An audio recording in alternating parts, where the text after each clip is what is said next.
gradually, then all at once. This country is slowly slipping away. Not too slowly, but I fear one day, I don't know when exactly, we could have huge riots, migrants upset, feeling that they have not been treated adequately somehow, not getting enough goods and services, even though they're here illegally.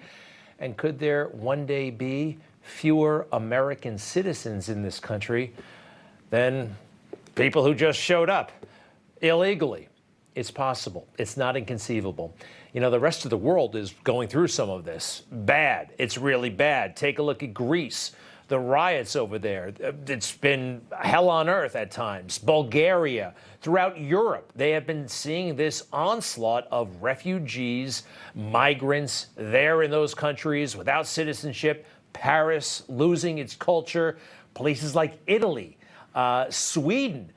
Their countries, their culture, their customs slipping away, and it could happen right here in America.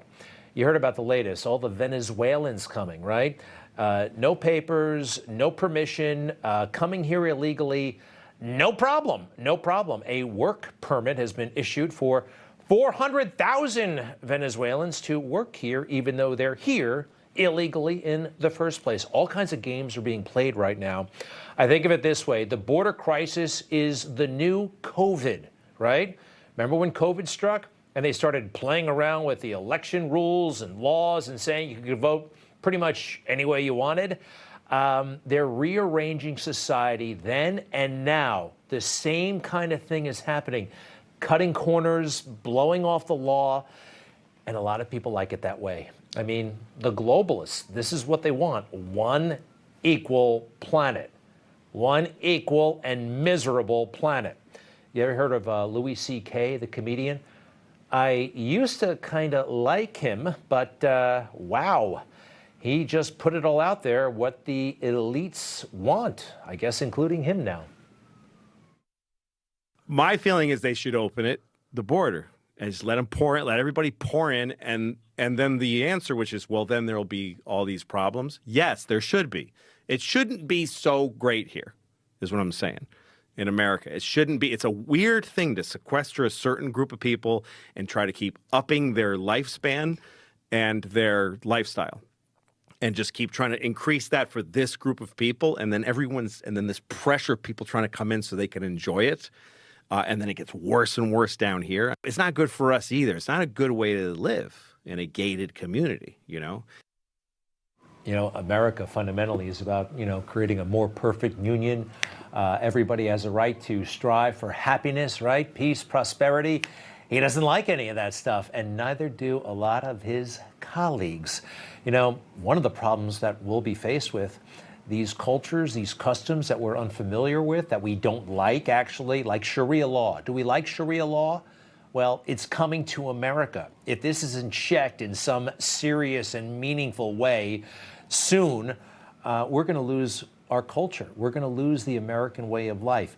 There are people like Louis C.K. and Obama, I believe. He's never been too into America, never been too into us, into himself. And oh, by the way, this is not xenophobic, anything that I'm saying, all right? No, it's not. We love people who come to America legally, right? And take that amazing oath of citizenship. This is one of the most beautiful moments, I think, in American history at the Republican National Convention in 2020. People from all over the world taking that citizenship oath with President Trump, Chad Wolf, Homeland Security Secretary. And one of the amazing things about people who come here legally from other countries here, we had Africa, South America, South Asia, Asia, they have to take an oath. They swear to defend this country, to actually pick up arms. Most people, if you are born here, you don't have to do that. You don't have to do that. So I really appreciate those who come here legally. All right, so the Biden administration, they know that this looks awful, so they have to be seen as doing something. Deploying 800 more troops, 800, that'll do it. Talk to anybody who knows anything about the border. This is pathetic. This is not even a drop in the bucket. It's nonsense. And they're trying to fool people into thinking that it is something. I wonder if they talked to General Milley to get his military input into that decision, those 2,500 troops. How did this guy get in the Army? We have to have an investigation. Who recruited this guy? We got to find that guy because he's a real menace to the Constitution. He has about another 10 days left in office. He retires at the end of the month. So he's getting his reward from the fake news. And after he leaves government, he'll probably get rewards from corporate America. The Atlantic, the liberal magazine, just did a huge story, like 50 pages in that magazine dedicated to Mark Milley. And they took pictures of him. They took pictures of him inside his house. They took pictures of him outside his house, on the front lawn, in the backyard, looking at stuff in his living room, just standing around, a big profile. And then the parents were in there, his graduation photos. It's a big, we love Mark Milley because he played ball with us. He was on our side, the swamp side, not America's side, not the Constitution side, the swamp side. I'm going to prove it to you. Number one, who remembers this moment? I thought it was amazing, actually. After a night of rioting and harming police, peace was restored to that area right in front of, I believe is it St. John's Chapel? I'm sorry. Yeah, St. John's Church, right across from the White House. There was a riot the night before, big time. People were hurt. The White House at one point looked like it was going to be overrun. People were hurt, and yes, police officers were hurt. Park police, take a look at this. No one ever talks about this part. The park police who were injured that night. One had brain injury. Overall, 49 U.S. Park police officers were injured during the protests from May 29 to May 31st, including one who underwent surgery for his injuries, and that was brain surgery. But everybody was somehow horrified that the president held a Bible in front of a church. Was that really a problem? A Bible in front of a church? I have no problem with that. And Mark Milley, this is where, wow, he really chose sides, huh? Mark Milley is about, what, 20 feet behind Donald Trump there? About, I'd say. He went around apologizing for this moment. Holding the Bible up was too much for him. He wasn't even there. Mark Milley wasn't there, but somehow, because he was walking 20 feet behind him on the White House driveway, somebody criticized Mark Milley on MSNBC, and you know what he did. As many of you saw the result of the photograph of me at Lafayette Square last week, that sparked a national debate about the role of the military in civil society. I should not have been there. National debate. I'm telling you, MSNBC, some guy, Rachel Maddow, and CNN for about 8 seconds. No big deal. And next?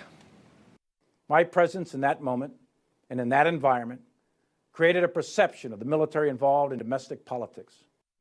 Wow, huh? One more time, that moment. Did anybody notice it really, right? He's all the way back there. I personally expect a couple of guys in uniform, maybe even the senior military advisor to the president, be at the White House with the president, or 10 feet away from the White House seems totally normal. So this picture is horrifying, but he can pose for bizarre ego trip pictures on his front lawn overlooking Washington, D.C. for the very liberal Atlantic magazine.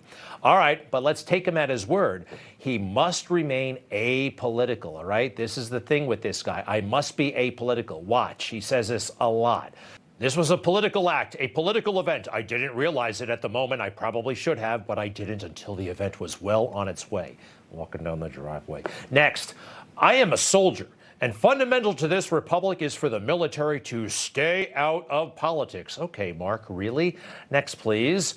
What I'm trying to do the entire summer all the way up to today is keep the military out of actual politics. Got it. But again, with this guy and no politics. We stay out of domestic politics, period. Full stop. Not authorized, not permitted, illegal, immoral, unethical. We don't do it. All quotes from General Mark Mutiny Milley in this ridiculous story in the liberal Atlantic. Well, Mark is very political. That same time he apologized for the appearance of being political, he got ultra woke political. Watch.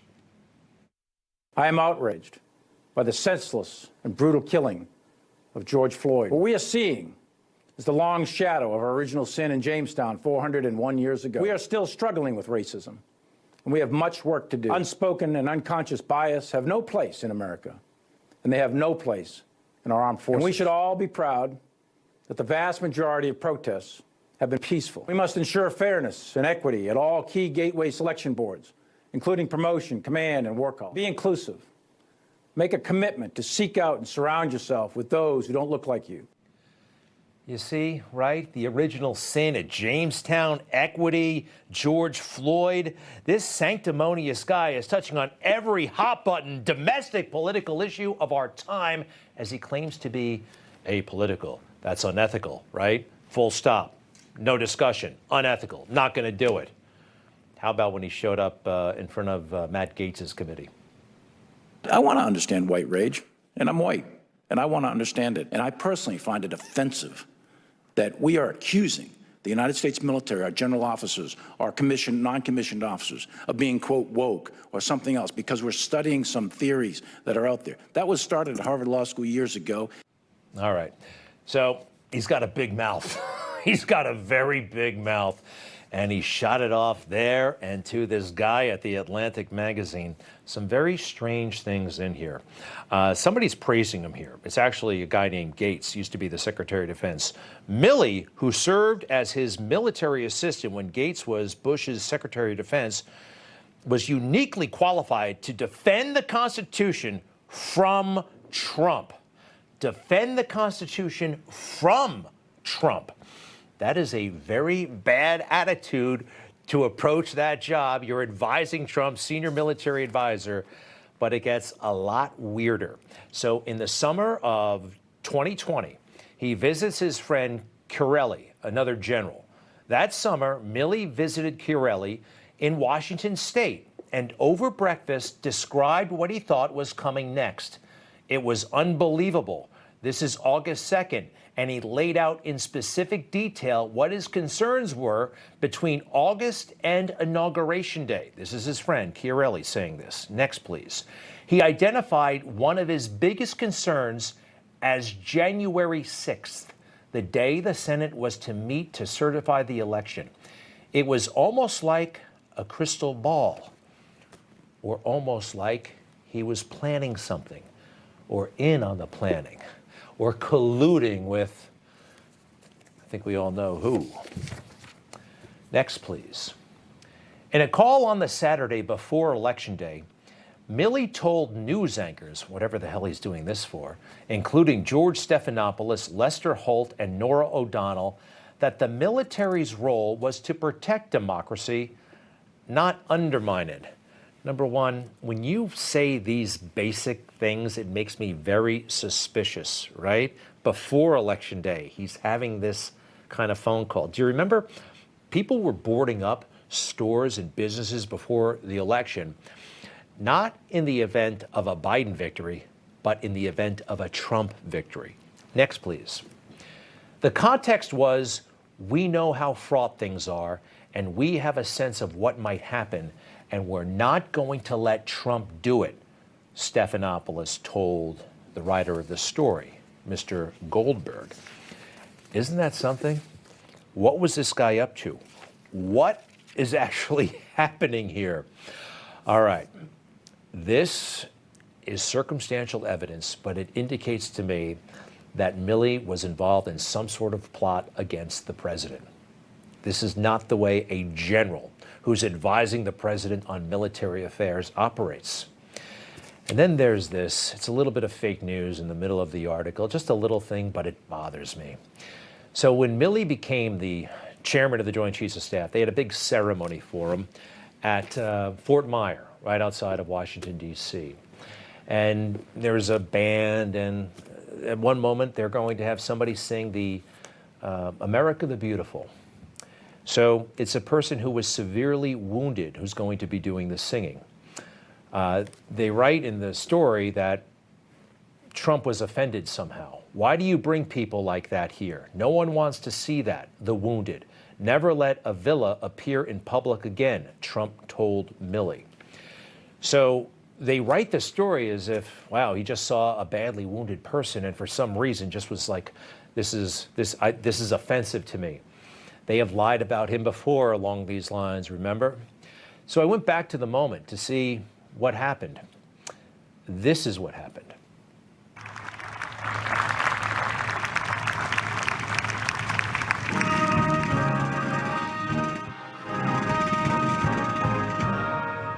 God bless America, land that I love. Stay beside her and guide her to the light with the light for her bowl. From the mountain. You see? That's arguably exploitive and shocking and possibly not appropriate. The man was severely injured, traumatic brain injury, all kinds of problems. And having him sing in that environment at that moment, that may or may not have been the right thing to do. I actually don't think it was the right thing to do. I don't know. But the president did not say something about him simply for being wounded. And quite frankly, I don't believe anything they say about President Trump, anything. I also saw that he congratulated him right after the performance. Finally, Milley says this about coups. I'm not going to say whether I thought there was a civilian coup or not. I'm going to leave that to the American people to determine and a court of law. A civilian coup. He says, what about a military coup? The one that he participated in. You betcha. And the guy who replaces Milley is only slightly better. More on him when we come back.